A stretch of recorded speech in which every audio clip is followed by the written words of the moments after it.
শুভ সকাল বন্ধুরা, তোমরা সবাই কেমন আছো? আশা করি খুব ভালো আছো, সুস্থ থাকো, ভালো থেকো। তোমাদের আশীর্বাদে ভালোবাসে আমরাও ভালোই আছি। তো এখন বাজে সকাল 9টা মতো বাজে। এখন থেকে আমি ব্লগটা শুরু করছি। ভাবলাম আজকে একটা হালকা পাতলার মধ্যে তোমাদের সব কাছে আর কি মাছের ঝোলটা শেয়ার করি।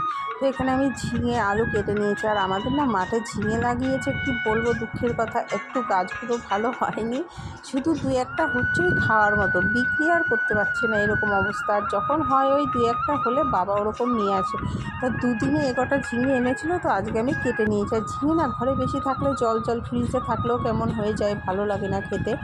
তো কেটে নিয়েছি, কেটে আর কি রুই মাছও ভেজে নিয়েছি। তো রুই মাছ দিয়ে করবো। আর এখানে বসিয়ে দিয়েছি একটু চাটনি।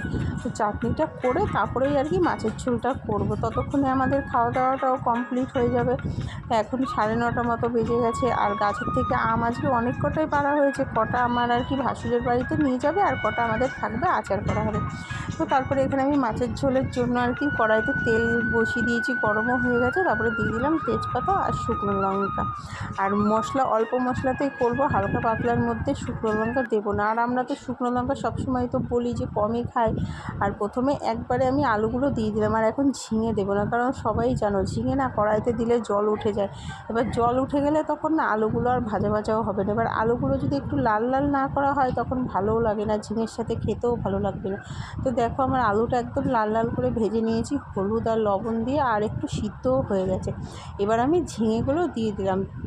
একটু বেশি কিন্তু আজকে ঝিঙেটা কেটে নিয়েছি, যতগুলো ছিল ঘরের সব কটা কেটে নিয়েছি। আর যাতে রাতেও, আর তরকারিটা একটু বেশি করব যাতে রাতেবেলাও হয়ে যায়। আর এখানে আমি ভালো করে নাড়াচাড়া করে নিচ্ছি। এখন আর লবণ দিইনি, লবণটা একটু পরে দেবো। আর ঢেকেও দেবো না, ঢেকে দিলে না অনেক জল বেরিয়ে যায়।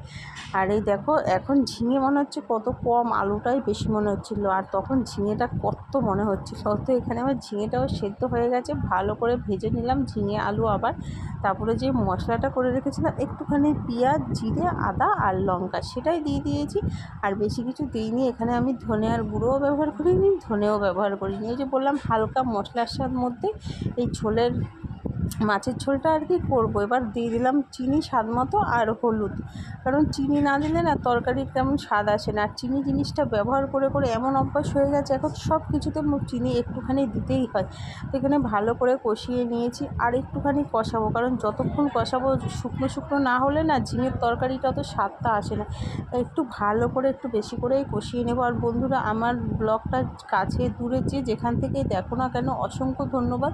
আর কেউ সাবস্ক্রাইব করে না আনসাবস্ক্রাইব করে দিও না। আর সবাই কমেন্টস করো যে বন্ধু চলে এলাম নতুন বন্ধু হয়ে, কিন্তু তোমরা আর কি লাইকও দাও না, সাবস্ক্রাইবও করো না, শুধু কমেন্টস করে বেরিয়ে যাও। দয়া করে এরকম করো না, তোমাদের কাছে অনেক রিকোয়েস্ট। তোমাদের কাছে শুধু এইটুকুই চাইছি, যদি ভালো লাগে তাহলে তোমরা আসো, দেখো রেসিপিগুলো, আমি অবশ্যই তোমাদেরকে সাপোর্ট করব। না এসে ওরকমভাবে কমেন্টস করে দয়া করে কেউ চলে যেও না, একটু সাপোর্ট করো, একটু ভালোবাসা দিও, এইটুকুই চাইছি। তো যাই হোক, তারপরে আমার রেসিপিটা একদম ডান হয়ে গেছে। এবার মাছগুলো দিয়ে দিলাম, ঝোলটা যেই ফুটে উঠেছে। আর ঝোলটা মাছগুলো দিয়ে আর অল্প করে ফুটিয়ে নেব। আর আজকে বাবা বাজার থেকে আর কি একটু বেশি মাছ নিয়ে চলে এসেছে, আবার মাছের ডিমও এনেছে, সেটা তোমাদেরকে দেখালাম না। আর আমাদের এই মাছ আনলে মাছের ডিমটা আনে। আর এখন মাছের তেলটা খুব গরম পড়েছে, তো মাছের তেলটা অত খাচ্ছি না। তো দেখো আমার মাছের ঝোল একদম রেডি হয়ে গেছে, কালারটা কিন্তু খুব সুন্দর হয়েছে। তো যাই হোক, তোমাদের কাছে যদি ভালো লাগে অবশ্যই লাইক কমেন্ট শেয়ার করো, চ্যানেলটা সাবস্ক্রাইব করো, আর পাশে থাকা বেল বাটনটি অবশ্যই প্রেস করে দিও। সবাই ভালো থেকো, সুস্থ থেকো, আর অবশ্যই পাশে থেকো, আমিও থাকবো। তো টাটা।